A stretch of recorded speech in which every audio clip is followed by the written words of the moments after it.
हमारे यहाँ मस्जिद में नमाज पढ़ना औरतों के लिए जायज नहीं। अभी एक बहुत बड़ा तबका चल रहा अहले हदीस का, और वो तबका औरतों को भी मस्जिद में ले जा रहा है और ये करे कि ना नबी के जमाने में मस्जिद में औरतें जाती थी। इसमें कोई शक नहीं कि नबी के जमाने में जाती थी, इसमें कोई शक नहीं, नबी के जमाने में जाती थी। लेकिन जिस जमाने में औरतें जाती थी उस जमाने में हजरत अबू बकर, उमर, उस्मान और अली हुआ करते थे।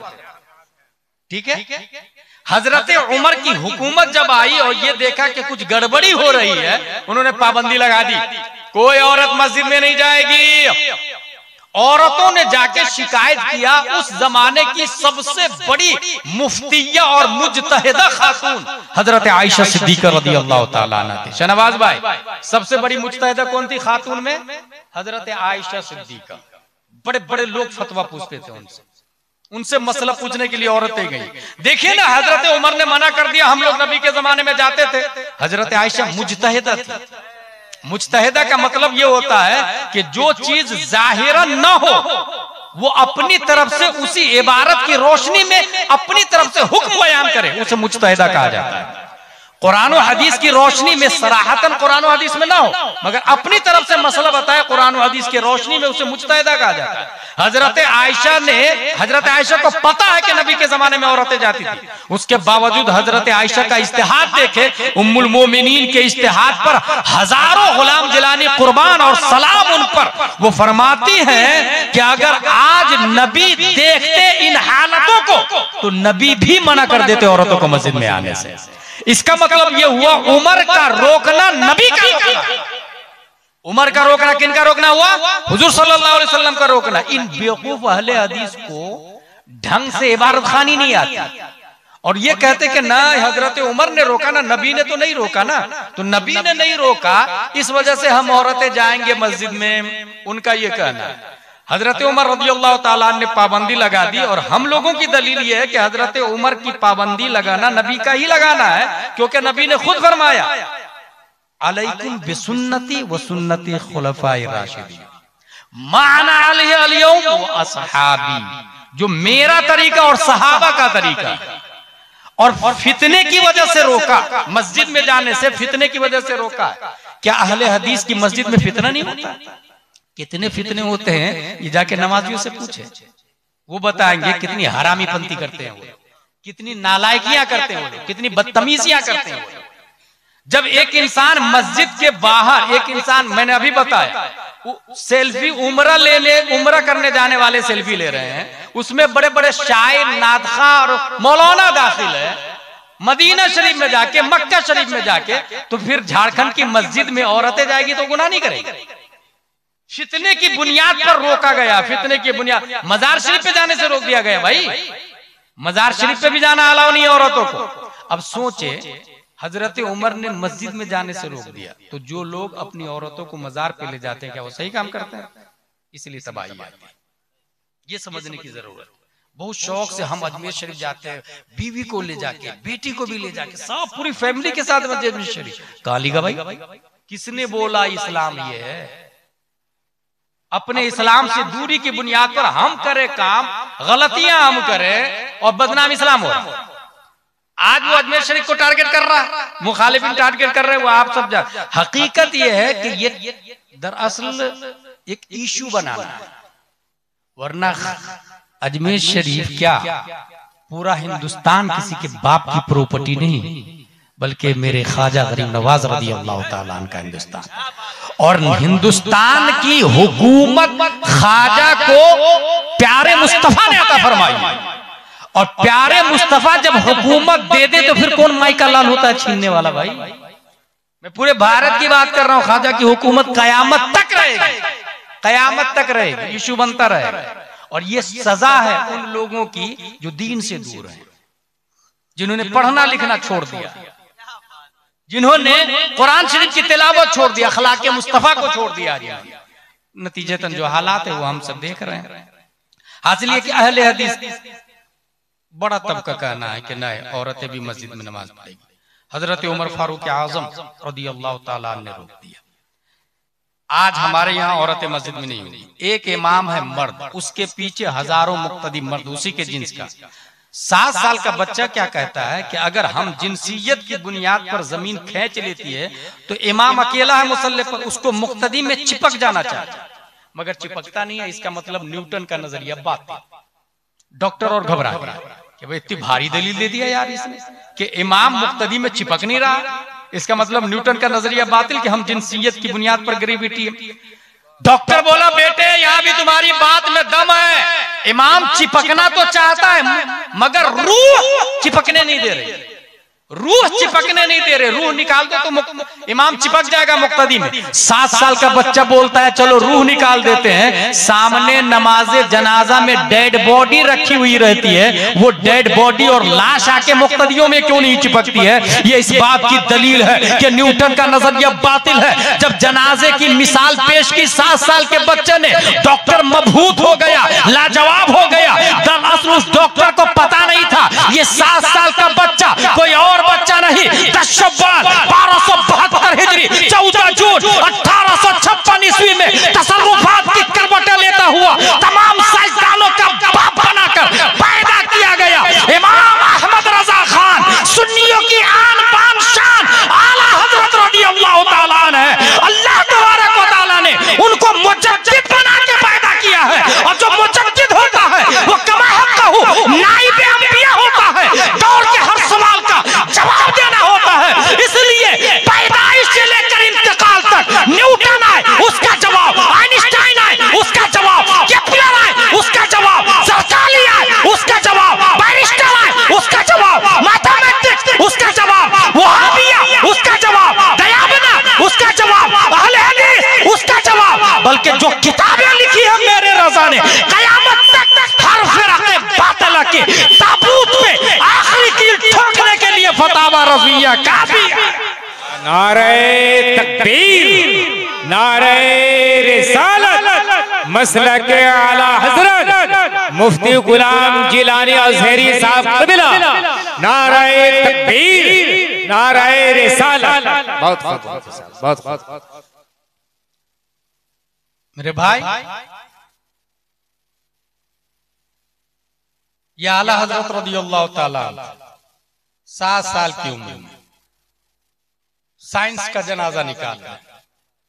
हम लोग मोस्टली ABCD के पीछे पड़े हुए और 99% लोग अपने बच्चे को भेज रहे हैं। यकीनन जायज है, मगर दीन को कौन सीखेगा, दीन को कौन समझेगा? बेहतरीन प्लेटफॉर्म, जैसा कि मैंने बताया जामिया अज़हर दर्स से इतना बड़ा बन गया है, बेहतरीन प्लेटफॉर्म मकतब। मैं ये नहीं कह रहा कि दारुल उलूम में नाम लिखाना फर्ज वाजिब है, जाके अल्लामा ही बना है, लेकिन मकतब में तो कम से कम दीन सीखने के लिए भेजे भाई। आपके इमाम साहब मकतब लगाते हैं, सुबह शाम बैठते हैं, अपने बच्चे को भेजने के लिए इंसान तैयार है।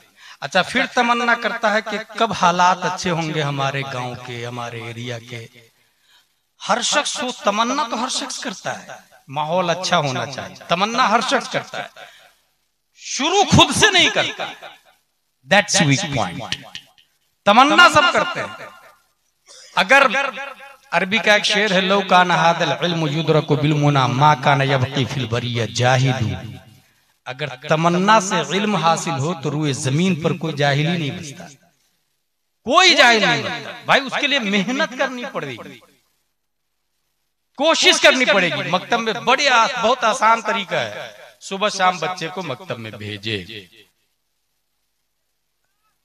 3 साल से लेकर के तकरीबन 20-25 साल जब तक स्कूल पढ़ रहा है उसको मदरसा में भेजते रहे। इमाम साहब एक से काम नहीं चले तो 2 इमाम साहब रखे, और मस्जिद की तामीर से ज्यादा इमाम की तनख्वाह पर तवज्जो, मस्जिद की तामीर से ज्यादा इमाम साहब की तनख्वाह पर तवज्जो है। क्योंकि ये बुनियाद इस तरीके से है कि अगर आपने मस्जिद बनाई, सब लोगों ने मिलकर के कहा यार मस्जिद पुरानी हो गई है चलो बनाते हैं, सब लोगों ने मिलकर के मेरी तरफ से 1 लाख, मेरी तरफ से 2 लाख, किसी औरत ने नाक का, कान का, सोने चांदी जेवर भी दे दिए, ये मस्जिद तैयार हो गई। अब ईमानदारी से आप बताएं कि आप जाके मस्जिद में पूछें, मस्जिद की दीवार से, कि सुलह कुल्ली और सुन्नी में क्या फर्क है? मस्जिद की दीवार बताएगी? मस्जिद के पंखा से, एसी से जाके पूछे, एसी साहब आप तो 50,000 के हैं, आप बताइए ना इस्लाम की बुनियाद कितनी चीजों पर है? वो एसी बताएगी। इस्लाम की बुनियाद 5 चीजों पर है, तौहीद, नमाज, रोजा, ज़कात, हज। मिंबर से जाके कहे, मिंबर साहब आप तो मकराना राजस्थान से तशरीफ लाए हैं, आप बताइए ना वुजू में कितने फराइज है? क्या वो मिंबर बोलेगा वुजू में 4 फराइज है, चेहरा धोना, हाथ धोना, मसा करना, पांव धोना? नहीं बोलेगा।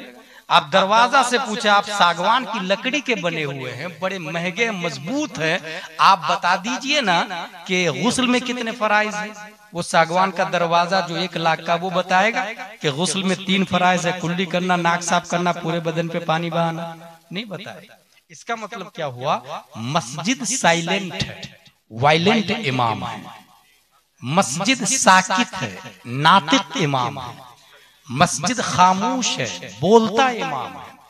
अगर 10 करोड़ की मस्जिद हो, गादी की जहालत नहीं खत्म हो। और अगर मस्जिद खजूर की शाख, तना, शाख और पत्तियों से बनी हुई हो और इमामुल अंबिया हो, तब मुक्तदी अबू बकर पैदा हुए, उमर पैदा हुए, तलहा, जुबैर और हंजला पैदा हुए। मतलब ये हुआ कि जो इमाम हो वो हमारा स्ट्रॉन्ग होगा, तब जहालत का खात्मा होगा। मस्जिद स्ट्रॉन्ग होने से जहालत का खात्मा नहीं होता है, इमाम स्ट्रॉन्ग होने से जहालत का खात्मा होता है। इसलिए अगर दीन की हिफाजत करनी है तो दीन के रहबर उलमा हैं। साल साल में एक बार चंदा ही लेंगे, दे दे 100, 500, 1000 रुपया चंदा ही दे दे, लेकिन जुड़ के रहें। 1000 रुपया अगर आपकी जेब से चंदा में जाता है तो उस 1000 के बदले ईमान बाकी रहता है आपका। सुन्नियत की हिफाजत उलमा के जरिए होती है। ये मैं इसलिए कह रहा हूँ कि कुछ लोग इस डर से उलमा को बुलाते ही नहीं करेंगे कि रमजान में रसीद लेके भी आ जाएंगे। माज़ल्लाह रब्बिल आलमीन। क्या हुजूर सल्लल्लाहु अलैहि वसल्लम ने चंदा नहीं किया? रुए जमीन पर नबी से, नबी को चंदा देने वाले से अफजल कोई चंदा ही देने वाला नहीं, रुए जमीन पर। और मैं चंदे के हवाले से एक और बात बता दूं, ठीक इस वक्त हिंदुस्तान में सुन्नियों का सबसे बड़ा मदरसा हनफी मसलक का कौन सा मदरसा है? अल जामिअतुल अशरफिया मुबारकपुर। अभी हाल ही में 400 के आसपास लोग फारिग हुए हैं। वो मदरसा जब बना रहे थे हाफिज मिल्लत, मैं कई जलसों में कहा कि हाफिज मिल्लत ने अकेला नहीं बनाया, हाफिज मिल्लत की रीढ़ की हड्डी का नाम अल्लामा अरशदुल कादरी था। रीढ़ की हड्डी का नाम अल्लामा अरशदुल कादरी था। बल्कि अकेला अल्लामा अरशदुल कादरी है। लंदन में वर्ल्ड इस्लामिक मिशन बनाया उन्होंने, कनाडा में दारुल उलूम अलीमिया बनाया उन्होंने, अमेरिका में जामिया मदीनतुल इस्लाम बनाया उन्होंने। अकेला अल्लामा अरशदुल कादरी है। दिल्ली में जामिया हजरत निजामुद्दीन औलिया बनाया उन्होंने, बेंगलोर में जामिया हजरत बिलाल बनाया उन्होंने, कलकत्ता में दारुल उलूम जियाउल इस्लाम टिकियापारा हावड़ा बनाया उन्होंने, पटना में इदारा शरइया बनाया उन्होंने, टाटा में मदरसा फैजुल रसूल बनाया उन्होंने, फैजुल उलूम बनाया। तो अब सोचे जरा, अकेला एक आदमी। और जानते कैसे बना? निजामुद्दीन औलिया दिल्ली में मदरसे की दीवार को देवबंदी लोग तोड़ दे रहे थे। आज बनाए कल फिर तोड़ दे, रात में तोड़ दे, दिन में बनाए रात में तोड़ दे। उन्होंने एक पेपर निकाला और रात भर जग के रातों रात खड़ी कर दिया दीवारों को। बड़ी कुर्बानियां दी है उन्होंने अल्लामा अरशदुल कादरी ने। इसलिए मैं कहता हूँ कौम को इस वक्त गुलाम जिलानी अजहरी की नहीं, अल्लामा अरशदुल कादरी की जरूरत है। अल्लामा अरशदुल, हजारों गुलाम जिलानी नाकाफी है एक अल्लामा अरशदुल कादरी के सामने। वाकई में काम किया। हाफिज मिल्लत चंदा करने के लिए गए। एक साहब ने कहा, हजरत ये 37,000 रुपये मेरे पास है। तकरीबन ये 55 साल पहले की बात बता रहा हूँ। ये 53 से 55 साल पहले की, ये 37,000 रुपये।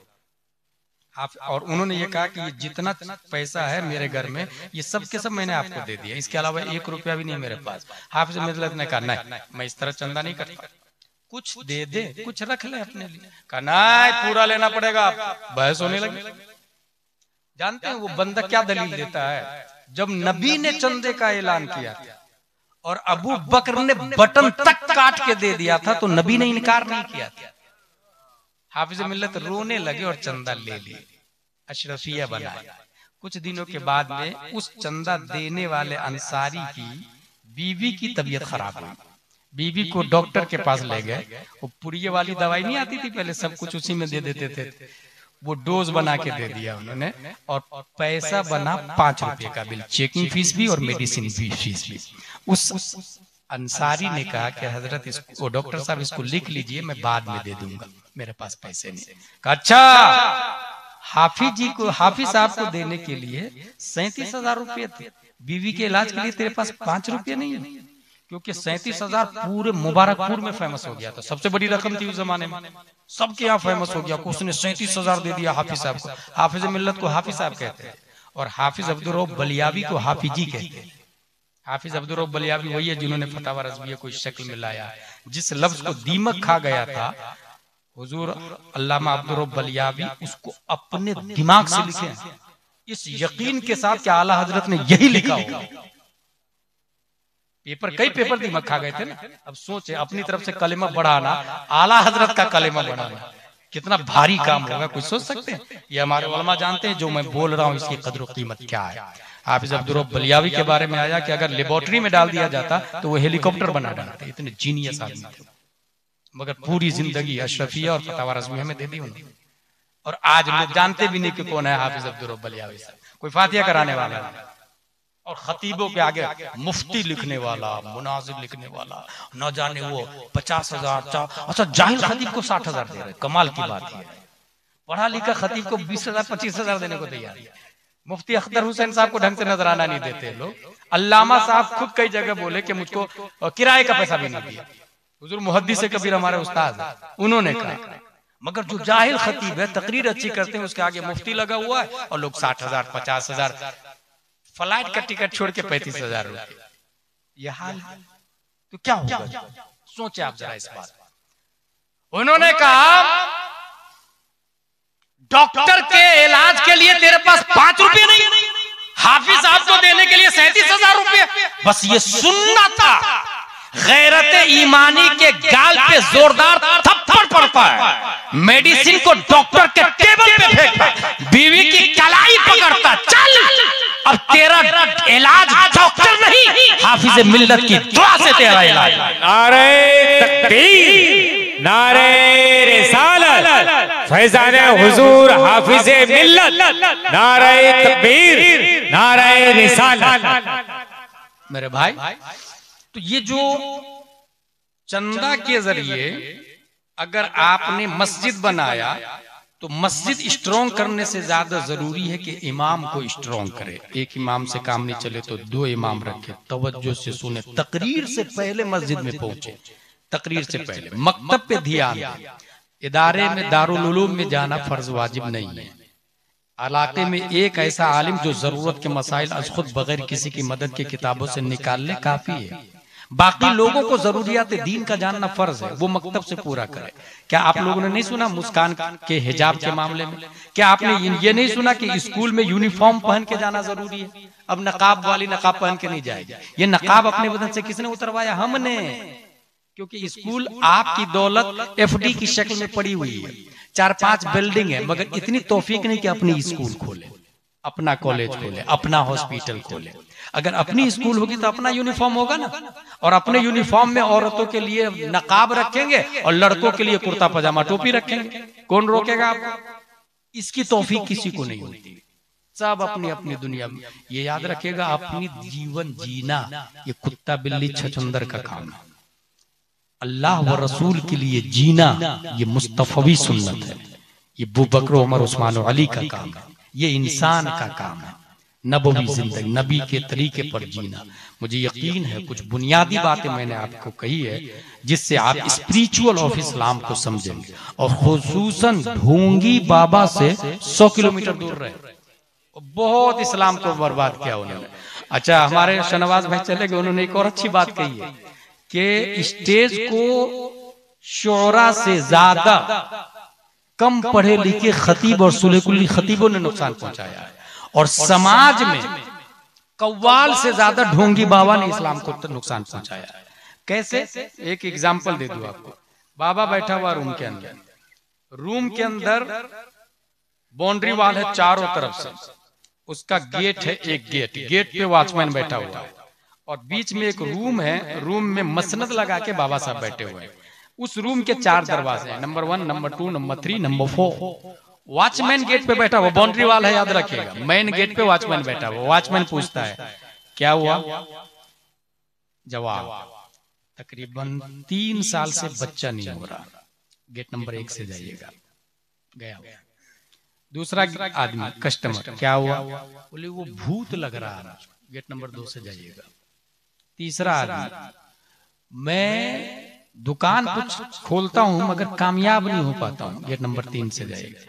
बाबा देखते ही जो गेट नंबर 3 से आया, अच्छा आपकी दुकान नहीं चल रही है, कामयाब नहीं हो पाते आप। सामने वाला सोचता है यार इनको कैसे पता चला, समझ गया आप? सामने वाला क्या सोचता है, इनको कैसे पता चला यार कि मेरी दुकान नहीं चल रही। बाबा बहुत पहुंचा हुआ भाई साहब, वो गेट नंबर 3 का कमाल है। वो जो वॉचमैन ने बोला ना गेट नंबर 2 से जाना, वही गेम हो गया आपका। और पब्लिक समझती कि ना बाबा बहुत बड़े, क्या हमारे गौसे आजम का ये फरमान काफी नहीं? करामतुल वली अन यकून क़ौलुहु व फ़िअलुहु मुताबिक़न लिक़ौलिहि व फ़िअलिहि सल्लल्लाहु अलैहि वसल्लम। अल इस्तिक़ामा फ़ौक़ल करामा, शरीयत पर कायम रहना ये सबसे बड़ी करामत है। आप अगर मुरीद हो तो ये देख ले कि कुर्ता पजामा टोपी के साथ साथ में शरीयत का पाबंद है कि नहीं, नमाज पढ़ता है कि नहीं, गाली तो नहीं देता किसी को। ये बुनियादी उसूल हैं, बुनियादी चीजें हैं जो आपको मस्जिद में अपने इमाम से सुनने को मिलेगी। अल्लाह तबारक व तआला हम सबको कुरान शरीफ, हदीस शरीफ, फिक़्ह शरीफ पढ़ने, समझने, अमल करने